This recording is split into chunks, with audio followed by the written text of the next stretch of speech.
This is where we share channel topic, e.g., biblical knowledge, hidden truths, historical analysis. Let's explore fascinating and meaningful insights in every video. The conflict between Israel and Palestine is for Christians. It's a spiritual war that's been raging for millennia, rooted in ancient prophecies and divine promises. For politicians, it's an age-old territorial and nationalist struggle. But no matter which lens you look through, the conflict is one of the most enduring and complicated disputes in human history. Today, we'll dive into the origins of this enmity, examining biblical events, prophecies, and the real-world developments that have shaped this bitter rivalry, taking you deeper than ever before. Before we get started, don't forget to subscribe to Deep Bible Studies for more revelations about how ancient prophecy connects to modern-day events. The roots of the Israel-Palestine conflict trace back thousands of years to the Bible's account of Abraham and his two sons, Isaac and Ishmael. Abraham, considered the patriarch of both Jews and Arabs, was promised by God that his descendants would inherit the land of Canaan, Genesis 12:1-3. However, the story of who would inherit this promise is where the divide begins. Abraham had two sons, Ishmael, born to Hagar, an Egyptian slave, and Isaac, born to his wife Sarah in their old age. According to the Bible, God's covenant would be passed through Isaac and his descendants, making Isaac the father of Jacob, whose descendants became the Israelites. This divine promise of land and blessing to Isaac and his descendants is central to the Jewish claim to the land of Israel, Genesis 17:19-21. But Ishmael also received a blessing from God. In Genesis 16:10-12, God promised that Ishmael would become the father of a great nation. Ishmael's descendants are traditionally understood to be the Arab people, which includes the Palestinians. This ancestral division sets the stage for the conflict, as both Jews and Arabs claim Abraham as their forefather and see the land of Canaan as part of their heritage. The heart of the Israel-Palestine conflict is the claim to the land of Israel, which both sides consider their rightful homeland. For Jews, the land is not just a place to live, it's a fulfillment of a divine promise.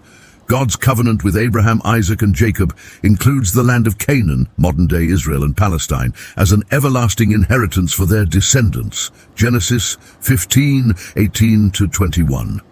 This promise is reaffirmed throughout the Old Testament, particularly in God's covenants with Moses and King David. The Bible also speaks of the restoration of Israel in the end times, with prophecies in Ezekiel 37 and Isaiah 66, describing a future where Israel is regathered from exile and restored to its land. These prophecies were seen by many as being fulfilled in 1948, when Israel became a nation after nearly 2,000 years of exile, following the horrors of the Holocaust. For Palestinians, many of whom trace their lineage to Ishmael and view themselves as descendants of the ancient Canaanites and other peoples of the region, the land is their ancestral home as well. They have lived in the region for centuries, and their connection to the land runs deep. This tension over land ownership creates a complex and emotionally charged dispute that goes beyond mere politics. It touches on identity, faith, and historical rights. The establishment of the State of Israel in 1948 marks one of the most pivotal and controversial moments in modern Middle Eastern history. It was a moment of jubilation for the Jewish people, symbolizing the fulfillment of ancient prophecies and the restoration of their homeland after centuries of exile.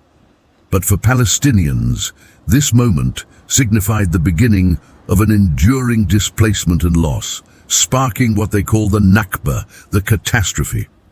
Understanding the profound impact of 1948 requires a deep dive into the historical, political, and emotional elements that have shaped the Israel-Palestine conflict as we know it today. To grasp the significance of 1948, we must first understand the factors that led to the creation of the State of Israel. The modern conflict between Jews and Arabs in Palestine began to take shape in the late 19th century with the rise of the Zionist movement. Founded by Theodor Herzl in 1897, Zionism advocated for the establishment of a Jewish homeland in response to centuries of persecution, including pogroms in Eastern Europe and Russia. Palestine at that time was under Ottoman control and home to a predominantly Arab Muslim population with smaller Christian and Jewish communities. However, the Zionist movement viewed Palestine as the historic homeland of the Jewish people, based on biblical claims and historical ties to the land of Israel. From the early 1900s, Jewish immigration to Palestine increased steadily, fueled by Zionist aspirations and the growing dangers Jews faced in Europe. This immigration was further accelerated by the Balfour Declaration of 1917, in which the British government expressed its support for the establishment of a national home for the Jewish people in Palestine. The declaration, while welcomed by Jews, sowed the seeds of conflict with the Arab inhabitants of the region. They viewed the declaration as a betrayal by the British, who had previously promised Arab independence in exchange for support against the Ottoman Empire during World War I. After the defeat of the Ottomans in 1918, Britain was given control over Palestine under a League of Nations mandate, a move that formalized its role in administering the region. During this period, Jewish immigration and land purchases continued to increase, resulting in growing tensions between Jews and Arabs. Throughout the 1920s and 1930s, these tensions escalated into sporadic violence between Jewish and Arab communities in Palestine. Both groups felt a deep attachment to the land, and the competing nationalist movements, Zionism for Jews and Arab nationalism for Palestinians, began to clash more openly. In the 1930s, as Jewish immigration surged, particularly due to the rise of Nazi Germany, Palestinian Arabs grew increasingly alarmed. Many Palestinians feared that the growing Jewish population would soon dominate the land, leading to calls for limits on immigration and Jewish land purchases. These fears reached a boiling point during the Arab Revolt of 1936 to 1939. A widespread uprising against both the British administration and Jewish communities. The revolt was violently suppressed by the British, but it deepened Palestinian resentment and strengthened the Jewish community's desire for self-defense. The tragic events of World War II and the Holocaust added urgency to the Zionist cause. The systematic extermination of 6 million Jews by Nazi Germany left the surviving Jewish population determined to create a homeland where they could live safely and free from persecution. For many Jews, Palestine was the only place that could serve as this refuge. After the war, tens of thousands of Jewish refugees, many of them Holocaust survivors, sought to immigrate to Palestine. However, the British, facing increasing Arab opposition and their own geopolitical challenges, imposed limits on Jewish immigration. This led to Jewish paramilitary organizations like the Haganah, Irgun and Lehi launching violent campaigns against British forces, demanding an end to immigration restrictions and British rule. The British, exhausted from the war and unable to manage the growing violence, referred the issue of Palestine to the newly formed United Nations in 1947. In response to the rising violence between Jews and Arabs, the United Nations proposed a solution: the Partition Plan of 1947.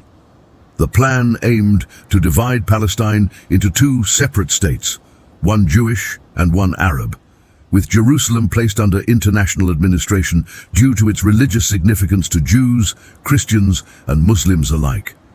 According to the UN Partition Plan, 55% of the land would be allocated to the Jewish state. 45% of the land would go to the Arab state. Jerusalem would remain under international control. For Jews, who had long dreamed of a homeland, the Partition Plan was a victory, even though many felt that the land allocated to them was too small and fragmented. For Palestinians and the Arab world, the Partition Plan was seen as deeply unjust. At the time, Jews constituted only about 30% of the population and owned less than 10% of the land in Palestine. Yet the plan gave them a majority of the territory, including some areas with large Arab populations. The Arab leadership rejected the partition plan outright, viewing it as a colonialist imposition that violated the rights of the indigenous Arab population. They believed that all of Palestine should be an Arab state, and that the growing Jewish presence was an illegitimate colonization project. Jewish leaders, led by David Ben-Gurion, accepted the plan with reservations, seeing it as the best opportunity to achieve statehood, even though it did not give them control over Jerusalem. On May 14, 1948, as the British mandate in Palestine came to an end, David Ben-Gurion declared the establishment of the State of Israel. The next day, armies from 5 neighboring Arab nations, Egypt, Jordan, Iraq, Syria, and Lebanon, invaded the new state, aiming to crush it before it could take root. This was the beginning of the 1948 Arab-Israeli War, known in Israel as the War of Independence, and to Palestinians as the Nakba, Arabic for catastrophe. While Israel fought for its survival, the consequences for the Palestinians were devastating. During the war, over 700,000 Palestinians were displaced, either fleeing their homes out of fear or being forcibly expelled by Israeli forces. Entire Palestinian villages were depopulated, and many were razed to the ground. These refugees fled to neighboring countries, Jordan, Lebanon, Syria, and Egypt, or to the West Bank and Gaza Strip. The causes of this mass displacement are still hotly debated. Israeli historians argue that many Palestinians fled voluntarily, anticipating a swift Arab victory, while Palestinian scholars emphasize the expulsions carried out by Jewish militias during military campaigns, such as Plan Dalet, which aimed to secure the borders of the new state.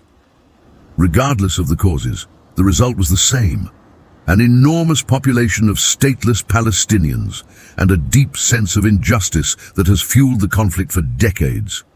The 1949 armistice agreements, which ended the war, left Israel in control of 78% of historic Palestine.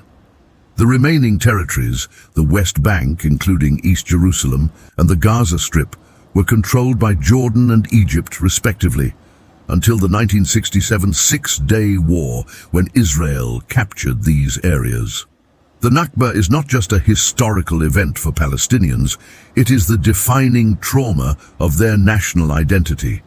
The displacement of 1948 created a Palestinian refugee crisis that persists to this day, with millions of Palestinians living in refugee camps in neighboring Arab countries, in the West Bank and Gaza, or scattered across the globe.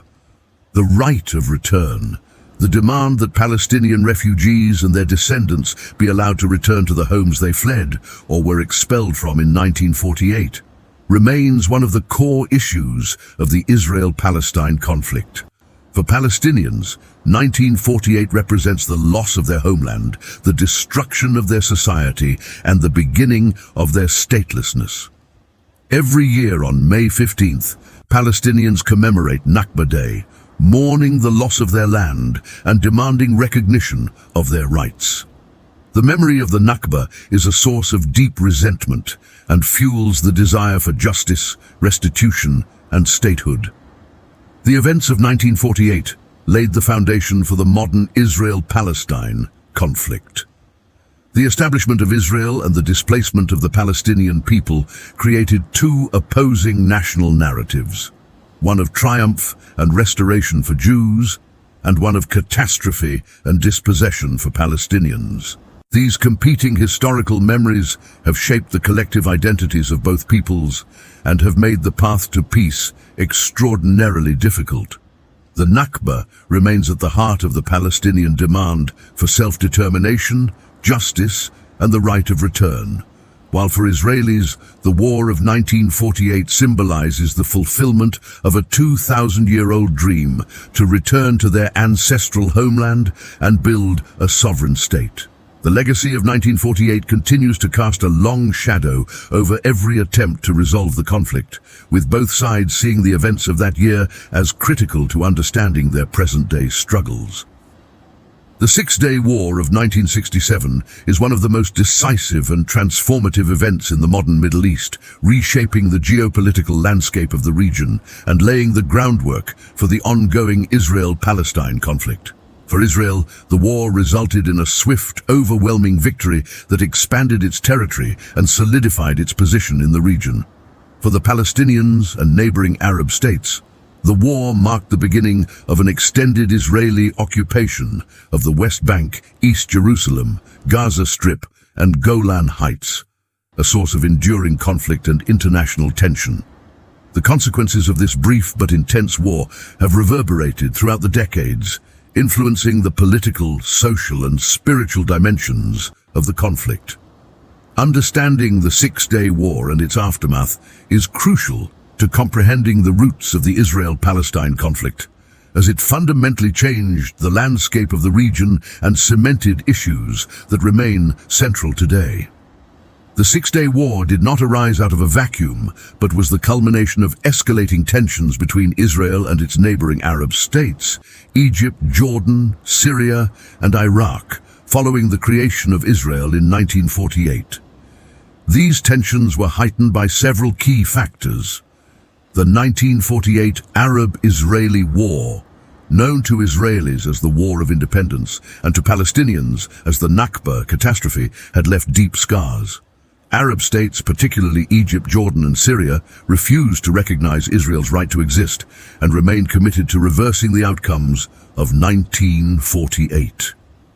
Arab nationalism, spearheaded by Egyptian President Gamal Abdel Nasser, aimed at uniting Arab states against Israel.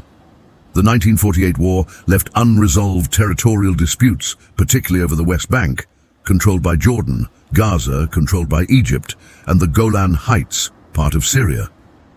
In the years leading up to the Six-Day War, there were frequent skirmishes and border clashes between Israel and its neighbors, with tensions growing over control of these areas.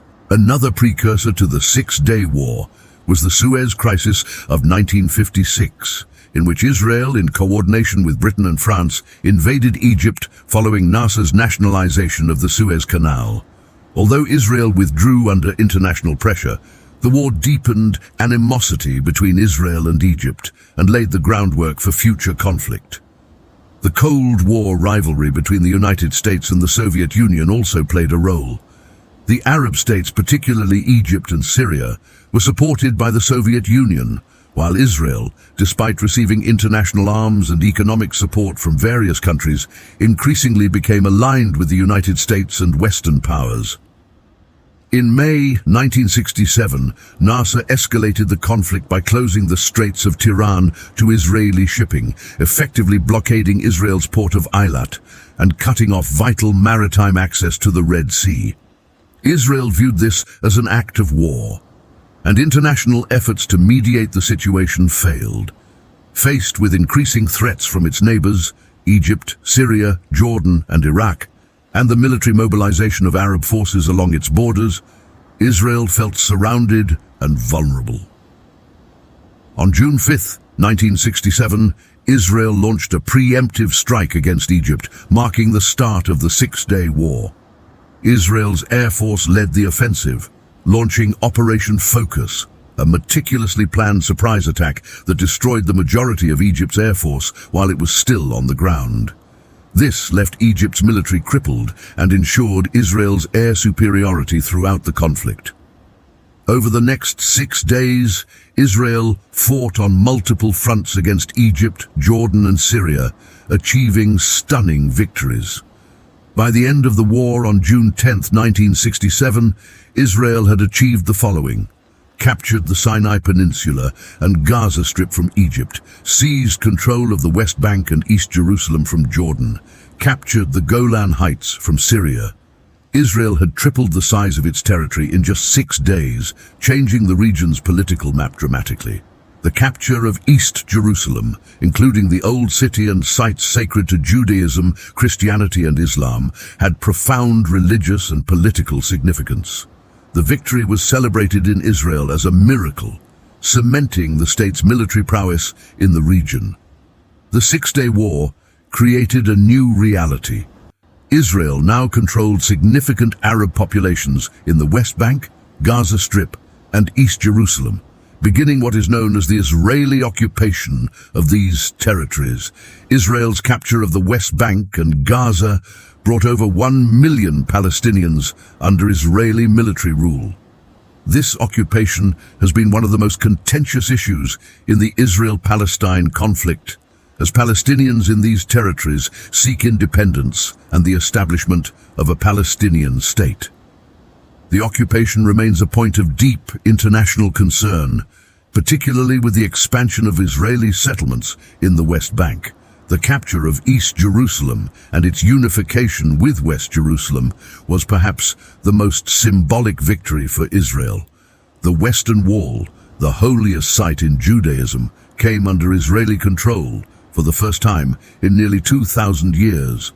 However, for Palestinians and the broader Arab world, the loss of East Jerusalem was a major blow, as the city is also home to the Al-Aqsa Mosque and the Dome of the Rock, two of the holiest sites in Islam.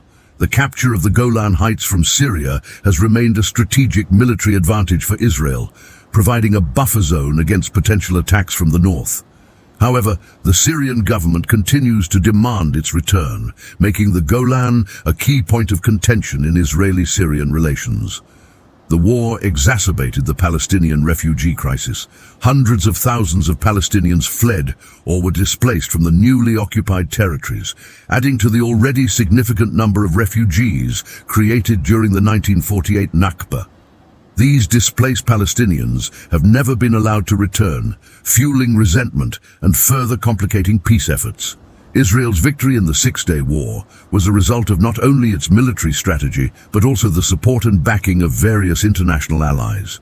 While Israel's primary military backer was the United States, other Western countries played key roles in providing funding, weapons, and diplomatic backing. Although the US did not directly engage in the Six-Day War, it provided critical military and financial support to Israel in the lead-up to the conflict. US policy in the Middle East during the 1960s was shaped by the Cold War rivalry with the Soviet Union. With the Soviet Union backing Arab states like Egypt and Syria, the US saw Israel as a strategic ally in the region. The US provides Israel with a wide array of military equipment, including aircraft, tanks, and artillery, as well as financial aid. The Israeli Air Force, which played a decisive role in the war, was equipped with American-made aircraft, including the French Mirage jets and American F-4 Phantom jets. The US also provided diplomatic cover for Israel at the United Nations. While the US called for a ceasefire during the war, it did not prevent Israel from achieving its objectives. Prior to the Six-Day War, France was Israel's most important arms supplier. France played a significant role in building Israel's military capabilities during the 1950s and early 1960s, including selling Mirage 3 fighter jets, which were pivotal in achieving Israel's air superiority. However, following the war, France distanced itself from Israel, aligning more with Arab states. Significant funding for Israel's military efforts also came from private Jewish organizations and diaspora communities around the world, particularly in the United States. Jewish communities raised money to help fund military equipment, humanitarian aid, and infrastructure for the new Israeli state. On the opposite side, Egypt, Syria, and Jordan were heavily backed by the Soviet Union, which supplied them with military training, arms, and financial assistance. The Soviet Union saw the Arab states as strategic partners in the Cold War struggle for influence in the Middle East and provided tanks, aircraft, and artillery to Arab forces.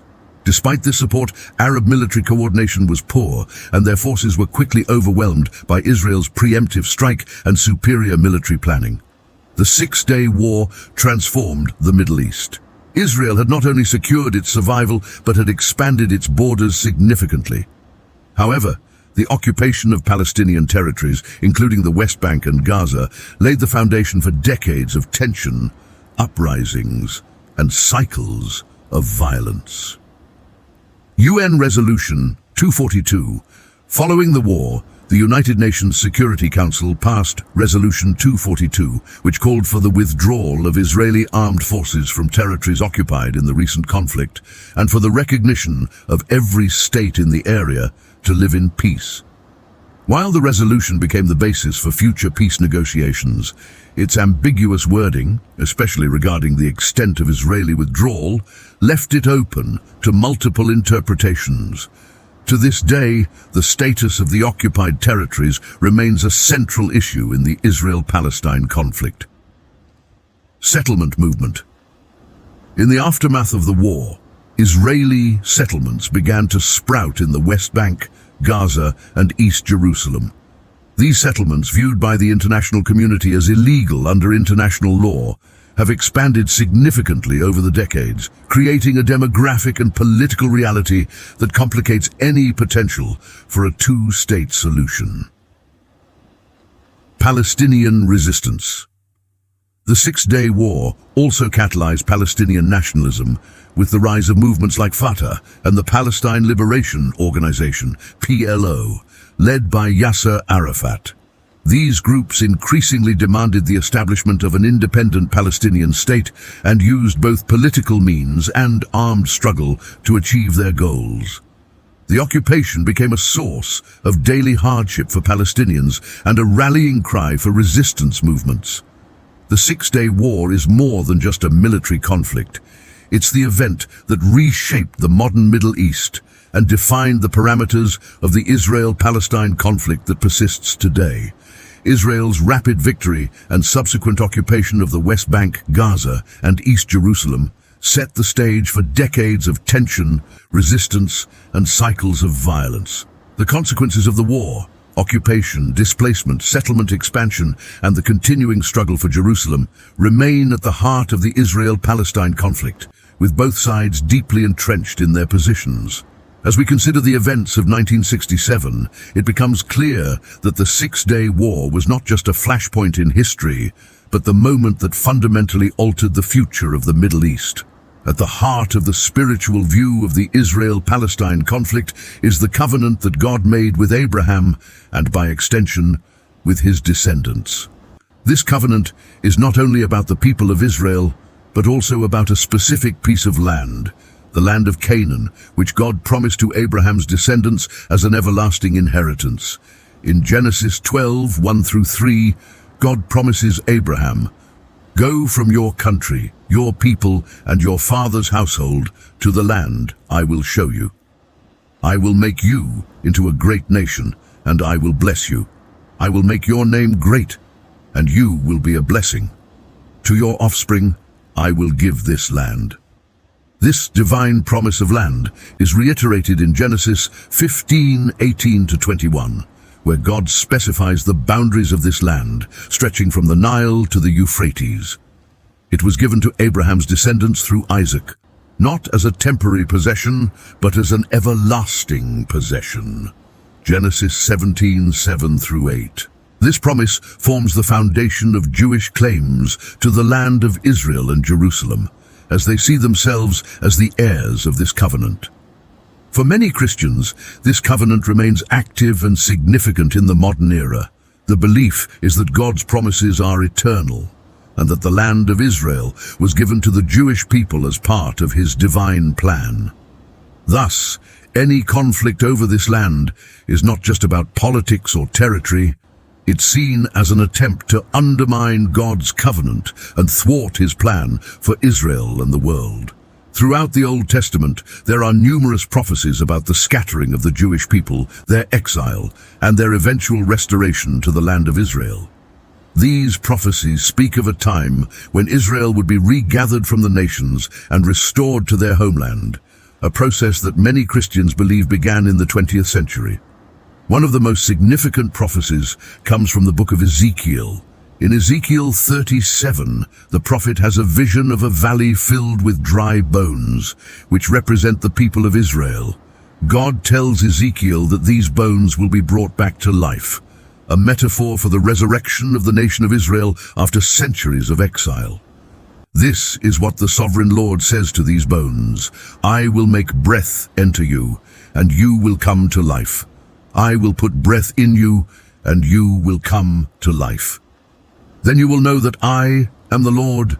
Ezekiel 37:5-6. Later in the chapter, God declares, I will take the Israelites out of the nations where they have gone. I will gather them from all around and bring them back into their own land. Ezekiel 37:21. For many believers, the creation of the modern state of Israel in 1948 is a direct fulfillment of this prophecy. After nearly 2,000 years of exile, following the destruction of the Second Temple in 70 AD, the Jewish people were regathered to their ancient homeland, just as the Bible foretold. This was seen as a miraculous event, one that signaled the beginning of the end times timeline. If Israel is central to God's prophetic plan, then Jerusalem is the crown jewel of that plan. The city of Jerusalem holds unparalleled significance in Judaism, Christianity, and Islam, but its biblical importance is especially highlighted in prophecy. Jerusalem is described as the city where God has placed his name and where he will dwell with his people. In 2 Chronicles 6:6, God says, But now I have chosen Jerusalem for my name to be there, and I have chosen David to rule my people Israel. Throughout the Bible, Jerusalem is depicted as the focal point of God's activity on earth. It's the place where Abraham nearly sacrificed Isaac, where David established his kingdom, and where Solomon's temple stood as a symbol of God's presence among his people. In the New Testament, Jerusalem is the city where Jesus Christ was crucified and resurrected, making it central to the Christian faith as well. However, Jerusalem's role in prophecy extends beyond these historical events. The book of Zechariah speaks of Jerusalem's future role in the end times.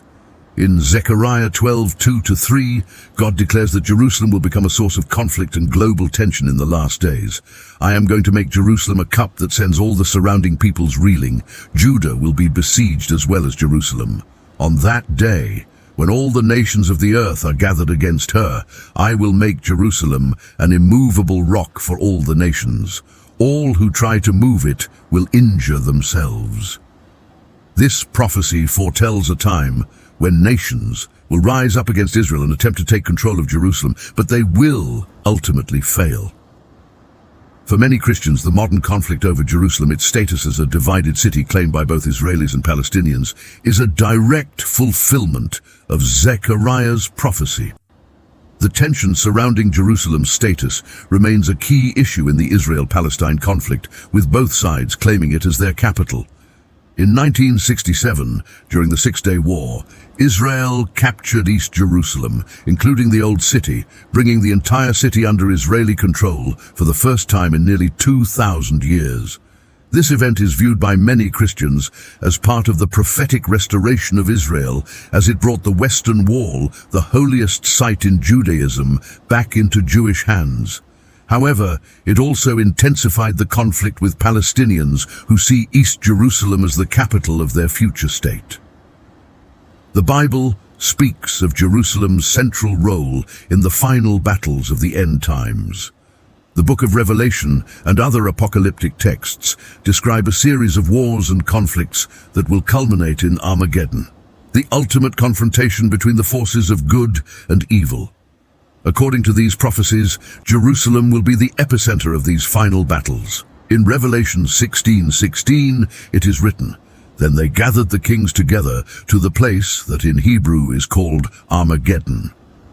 Armageddon, derived from the Hebrew Har Megiddo, refers to a valley near Jerusalem, which is traditionally viewed as the location of the final battle between the Antichrist and the forces of God.